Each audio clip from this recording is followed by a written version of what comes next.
कि चीन ने लगभग 30 जगहों का नाम बदला है, और वो जी जी अरुणाचल जी, प्रदेश के अरुणाचल। 30 जगहों का नाम बदला है। और अब जाकर के हिमंता बिस्वा शर्मा के जुबान थोड़ी सी हिली है, और सिर्फ वो जुबान हिलने जैसी ही है, इसके अलावा जमीनी स्तर पर कोई ऐसा कुछ है नहीं, सिर्फ मुंह से बोल देना और फिर उस पर राजनीतिक देखिए, रोटियां सेकना। अरुणाचल अरुणाचल प्रदेश के एक भारतीय जनता पार्टी के सांसद थे, तापिर गाव साहब, उनका खुद भारतीय जनता पार्टी के सांसद, उनका सदन में दिया एक स्टेटमेंट है।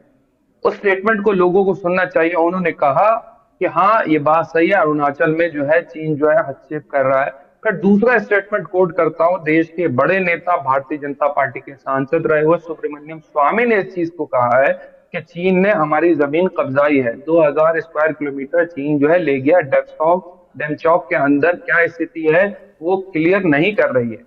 और माननीय प्रधानमंत्री जी का कहना कि ना कोई घुसा है ना कोई घुसा हुआ है, ये स्टेटमेंट भारत के हित में नहीं था। इस स्टेटमेंट का फायदा चीन को मिला, और सुब्रमण्यम आज स्वामी भी भी चीन वापस सुब्रमण्यम स्वामी भी इस वो बात को कहते हैं। कि मैं उनसे कई जगह पे विरोधाभास रखता हूं, उसके बावजूद भी वो कोई बात अपनी ही पॉलिटिकल पार्टी के ऊपर लगा रहे हैं, तो उस चीज को समझने की जरूरत है। नंबर एक इशू। नंबर दो, अब बात चल रही है पूरे देश के अंदर, अब की बात 400 पार, 400 पार, 370 हमारे आएंगे। 300, जब आपके 370 आएंगे, आप कॉन्फिडेंस है, मैं मान लो 370 नहीं 350 आएंगे, तो आपको दूसरे सहयोगी दलों की जरूरत ही क्यों है? आप तो पूर्ण बहुमत की सरकार खुद ही बना रहे हैं। आपके अंदर वो पार्टी से आप जो है कर रहे हैं जो इंडिया अलायंस का घटक दल थे।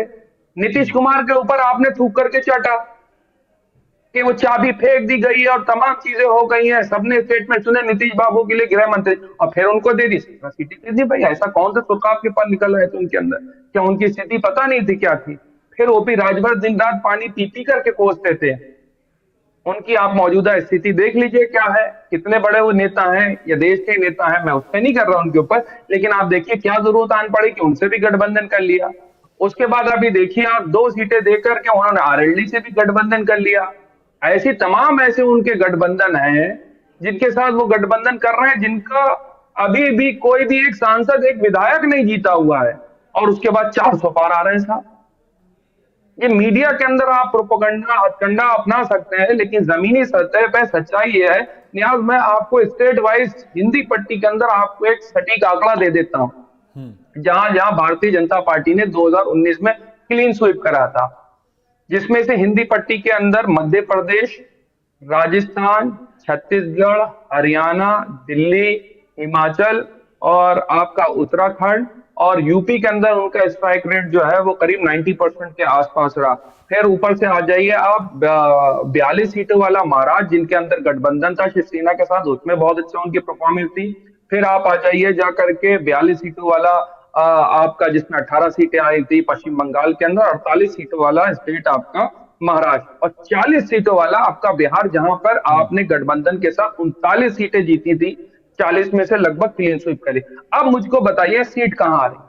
कर्नाटक के अंदर 28 सीटों में से आपने 25-26 सीटें जीत ली थी।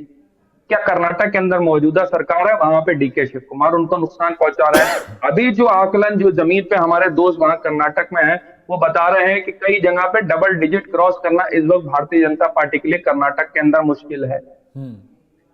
उसके बाद आप अजय 48 सीटें जहां से आती हैं, जहां आपने शिवसेना एनसीपी को तोड़ तोड़ करके बनाए। आज ही एक जो है बीजेपी छोड़ करके उन्होंने कांग्रेस। शिवसेना उद्धव ठाकरे का भी ज्वाइन करी है। और अभी बहुत से लोगों ने जिन्होंने भारतीय जनता पार्टी छोड़ करके कांग्रेस ज्वाइन करी, उसका जिक्र नहीं हो रहा। 48 सीटें आती महाराष्ट्र के अंदर, आप सोचिएगा। 48 सीटों के अंदर एक मशहूर पत्रकार हैं वानखेड़े साहब, उनसे मेरी बातचीत हुई, चर्चा हुई। उन्होंने कहा महाराष्ट्र के अंदर भी एक सेंटीमेंट दिया कि Bharatiya Janata party double digit cross करना मुश्किल है। अब अगर थोड़ा माहौल बन जाए, सब कुछ मिला करके, तो 12 से 13-14 सीटें मिल करके आ सकती हैं। शिंदे ग्रुप को 2 सीटें आ सकती हैं, पवार दादा ग्रुप को 2 या 1 सीट आ सकती है। और अभी जो भारतीय जनता पार्टी मौजूदा है, 7 से 8 सीटें लाने की स्थिति में, जहां से 48 सीटें आती हैं। आप बताइए सीटें कहां से आ रही? उसके बाद मध्य प्रदेश के अंदर 29 सीटें हैं। पिछली बार 1 सीट जो है छोड़ के 28 सीटें जो है वो जीती थी। आपको लग रहा है कि 28 में से 28 या 29 में होते 29 दोबारा भारतीय जनता पार्टी रिपीट कर लेगी? मुझे तो नहीं नजर आ रहा। हाँ ये है, वहां पे बढ़त में रहेगी, लेकिन वहां पर भी अभी मध्य प्रदेश में भारतीय जनता पार्टी को 7 से 8 सीटों का नुकसान डायरेक्टली हो रहा है। हम्म। उसमें से वो ग्रुप हैं जो शिवराज सिंह जी के ग्रुप के लोग हैं, जिन जो नुकसान पहुंचा रहे हैं। उसके बाद ज्योति आदित्यनाथ सिंधिया जी के गुट के लोग हैं जो नुकसान पहुंचा रहे हैं। और शीर्ष नेतृत्व से जो नए नए यादव साहब अभी मुख्यमंत्री बन के आए हैं, उनके जो साहब ओल्ड पार्टी कैडर, उसके अंदर नाराजगी है। 7 से 8 सीटों का नुकसान खाली जो है मध्य प्रदेश के अंदर हो रहा है। और यही राजस्थान में 25 में 25 जहां सीटें आपने रिपीट कर रही थी, लगभग लगभग 7 से 8 सीटों का नुकसान आज हो रहा है। जो वसुंधरा राजे जी के गुट के लोग थे वो डायरेक्टली नुकसान पहुंचा रहे हैं। आप बताइए, 25 में 25 थी। अब आप इधर आ जाइए हरियाणा, 10 में से 10 सीटें रिपीट करी थी। हरियाणा के स्थिति किसान आंदोलन को लेकर के, और उसके बाद जाटों के अंदर जो बेटियां बैठी रही उसको लेकर के एक अलग से सेंटीमेंट्स है। 10 में से 10 सीटें अभी रिपीट होती नजर नहीं आ रही हैं। लगभग लगभग वहां पर भी 5 से 6 सीटों का नुकसान भारतीय जनता पार्टी को हो रहा है। अब उससे जुड़ा हुआ, हरियाणा से जुड़ा हुआ दिल्ली आ जाए।